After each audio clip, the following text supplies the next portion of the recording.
हम बात कर रहे हैं कि जो मौजूदा सूरत हाल चल रही है, जैसे हमारा डिफेंस एग्रीमेंट हुआ सऊदी अरब के साथ पाकिस्तान का, उसके बाद सूरत हाल जो है वो किस तरफ जा सकती है।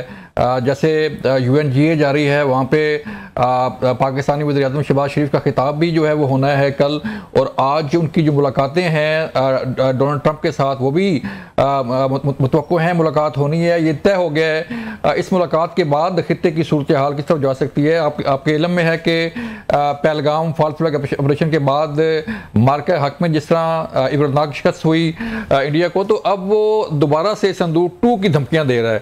हमें ज्वाइन किया अभी इस सेगमेंट के लिए ब्रिगेडियर रिटायर्ड वकार हसन खान साहब ने। आप सिक्योरिटी अमूर के माहिर हैं और पाक फौज में भी सर्व कर चुके हैं। ब्रिगेडियर साहब, बहुत शुक्रिया वक्त देने का। सर मुझे बताइएगा, जो सूरत हाल अभी चल रही है, पहले तो इजराइल का हमला ईरान पे, फिर उसका हमला जो है वो कतर पे, फिर हमारा डिफेंस एग्रीमेंट, आप उसको समझ रहे हैं चीज़ों को कि जो सूरत हाल चेंज हो रही है, इससे आपको लग रहा है कि जो इस्लामिक कंट्री हैं, स्पेशली जो अरब ममालिक हैं, उनकी जो पॉलिसीज़ हैं अपनी डिफेंस के वाले से, अपनी सिक्योरिटी के वाले से, वो पाकिस्तान की तरफ देख रहे हैं सर? जी बहुत शुक्रिया, thank you so much. I think अभी माइकल कुगलमैन ने शायद आज ही बात की है, जो एक्सपर्ट हैं साउथ एशिया के, और इंडिया और पाकिस्तान में बड़ी गहरी नजर रखते हैं और अफगानिस्तान पे, कि पाकिस्तान से डिप्लोमेसी में आप कह लें गोल्डन पीरियड से गुजर रहा है। और अल्लाह का करम है, आई थिंक आपने मेंशन किया इसमें कि पोस्ट 10th में जब मार्का हक हुआ और जान महसूस किया, मैं कह रहा हूँ झटके हैं वो इतने ज्यादा शदीद हैं कि पूरा साउथ एशिया हिला हुआ है। उसमें DIS पे एक बड़ी इंटरेस्टिंग बात उस वक्त की थी कि इसकी जो डिस्प्ले होगा रिस्पॉन्स का, नजर भी आएगा उसकी गूंज सुनाई देगी। मेरा ख्याल गूंज अभी सुनाई देना शुरू हुई है इंटरनेशनल कम्युनिटी में। बाकी जो है आई थिंक एक तो वो स्टेचर है, दूसरा आई वुड से कि तीनों मुहाज़ों पे, चाहे वो मिलिट्री हो जिसमें अलग तरह से मिलिट्री ने under leadership of field marshal Asim Munir, chief marshal Sindhu, ये कायम किया है पाकिस्तान का, आपका सिक्का बिठाया साउथ एशिया में, सबको नजर आया। हम टर्की में अभी आज कर रहे हैं, बल्कि लास्ट क्राइसिस में उधर ही थे। तो ये कहते हैं जी कि पाकिस्तान फोर्ट्रेस है हमारा अपना, और हमारा बॉर्डर पाकिस्तान भारत बॉर्डर से शुरू होता है। तो इस तरह का आई थिंक रिस्पेक्ट, एक तो मिलिट्री डोमेन है, दूसरा डिप्लोमेटिकली बड़ा तेजी से मूव किया है। जी चाहे सागदार साहब है, चाहे मिलिट्री डिप्लोमेसी है, शबाब आप देखिए बहुत ज्यादा फाल, मुतहरिक, बड़े क्लियर विजन के साथ और मल्टी डायमेंशनल अप्रोच रखी, और आई थिंक उसी के समरात हैं कि आप उसको अभी नजर आ रहा है। तीसरा आई थिंक जो आपने बताया, अरब वर्ल्ड में पहले भी कहते रहे कि इंशाल्लाह Pakistan will emerge as net stabilizer और peer competitor in South Asia, और क्यों ना देखेंगे इस्लामिक ममालिक। तो सऊदी अरेबिया के साथ पहले भी बड़ा अच्छा रिलेशनशिप रहा, उसी को बिल्डअप करके ये जो नई आई थिंक चीज है, इसको ईरानी सदर ने भी एक्नॉलेज किया। सबसे बड़ी बात यह है कि भाई लोग बात कर रहे थे कि शायद ईरानी से लेट्स से डिस्टर्ब होंगे, उनका जी कि वी वेलकम इट, और अल्टीमेटली इंशाल्लाह ये बुनियाद रखेगा एक लार्जर, आप कह लें एक इत्तेहाद की तरफ जाएंगी चीजें। सर बिल्कुल आपकी बात ठीक है कि ये चीज़ें जो है वो लेटर ऑन जो है इन फ्यूचर ये इत्तेहाद की तरफ जाएंगी। अमन फौज की बात हो रही है, जो मसला फ़लस्तीन है उसके हल के लिए जिस तरह दुनिया फ़लस्तीन को तस्लीम कर रही है, तो उस फ़लस्तीन के लिए भी कोई 21 नुकाती जो रोड मैप है वो डोनाल्ड ट्रंप की तरफ से अनाउंस होने वाला है।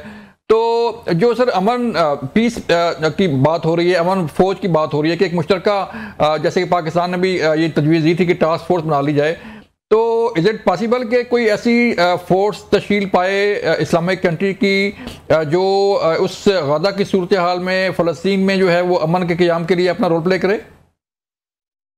जी डेफिनेटली, एक तो बड़ी सख्त जरूरत है। देखें अभी जो तबाही है वहाँ पे तकरीबन 6 हिरोशिमा के बराबर एटम बॉम्ब के बराबर आर्सेनल फेंका जा रहा है, ये मतलब इंटरनेशनल वर्किंग है, और गजा को फ्लैट कर दिया गया है, और अब भी वेस्ट बैंक की तरफ भी नजरें। फिर एक मुलाकात आपने देखा है ट्रंप साहब की, जो I think larger Islamic countries है, जिसमें पाकिस्तान है, सऊदी, और सेंटर में पाकिस्तान का झंडा नजर आ रहा था, टर्की है, इसके अलावा सऊदी अरेबिया है, इंडोनेशिया है, और बाकी दोस्त ममालिक है। तो डेफिनेटली इसमें मुस्लिम सेंसिटिविटी को मद्देनजर रखते हुए फोर्स तश्कील दी जा सकती है। और पाकिस्तान, आपको याद होगा कि पाकिस्तान ऑलरेडी UN में one of the largest contributor, अगर आप टॉप 3 में देखें, पाकिस्तान, भारत और बांग्लादेश प्रोवाइड करते हैं फोर्सेज, और है भी हमारे पास अलग सदर से जो फोर्सेज हैं इन टर्म्स ऑफ स्ट्रेंथ और आई वुड से ट्रेनिंग और इंटरनेशनल एक्सपोजर पाकिस्तान के पास है।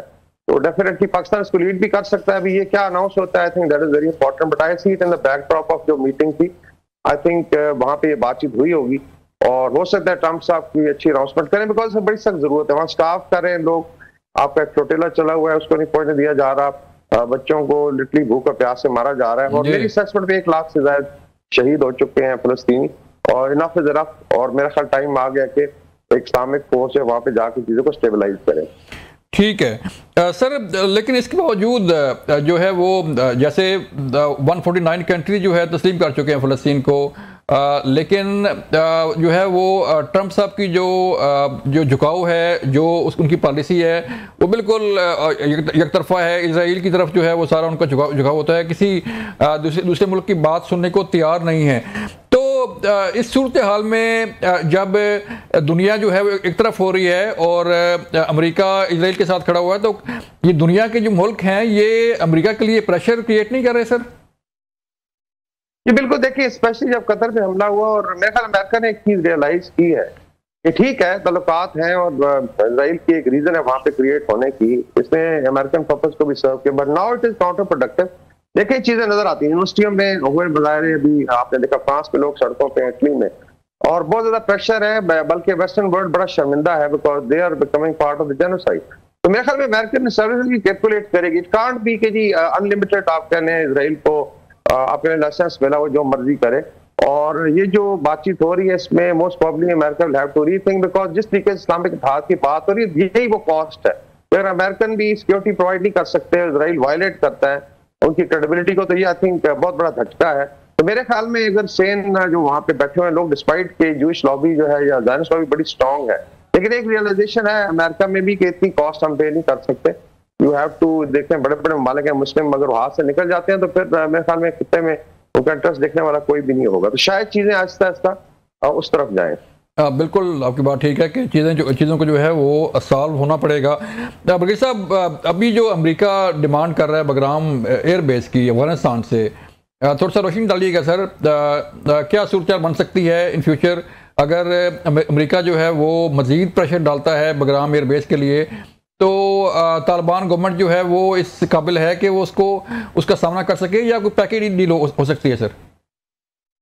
देखिए पहले दोहा अकॉर्ड में भी एक पैकेज डील हुई थी, वही 7-8 अरब डॉलर का असला भी छोड़ दिया गया था, और उसके बाद भी कोई 21-22 अरब डॉलर अमेरिका ने तो डिफरेंट मीन्स दिए हैं इसी गवर्नमेंट को। लेकिन दे फील कि उनकी बेसिक होनी तालिबान के लिए बड़ा मुश्किल है सस्टेन करना, कि जो एक परसेप्शन है कि दे फॉट अगेंस्ट अमेरिका और वो जो है उन्होंने आजाद करवाया है, अगर वो आके बैठने, लेकिन मेरे ख्याल में जो है अगर तालिबान नहीं मानते, बिकॉज उनके अगेंस्ट फोर्सेज बहुत ज्यादा एरे हो गई हैं, हर एक के साथ बिगाड़ के उन्होंने रखी हुई है।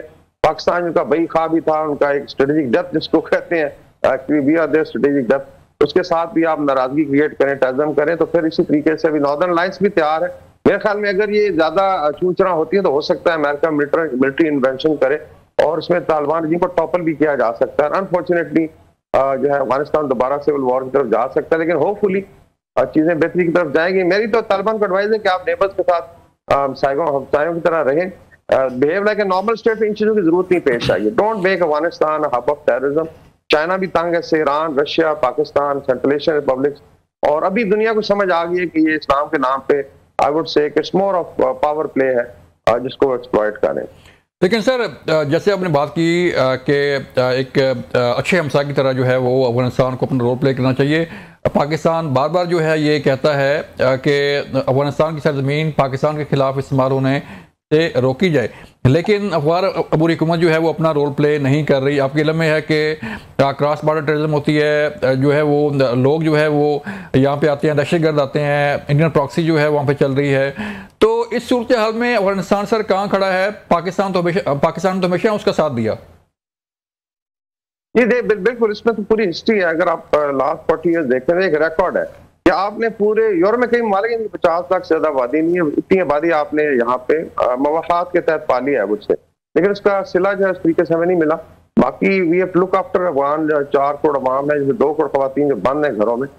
मेरे ख्याल में तालिबान हैज टू रियलाइज कि ये चीजें इस तरह चल नहीं सकती। पाकिस्तान ने multi dimensional I think approach adopt की है।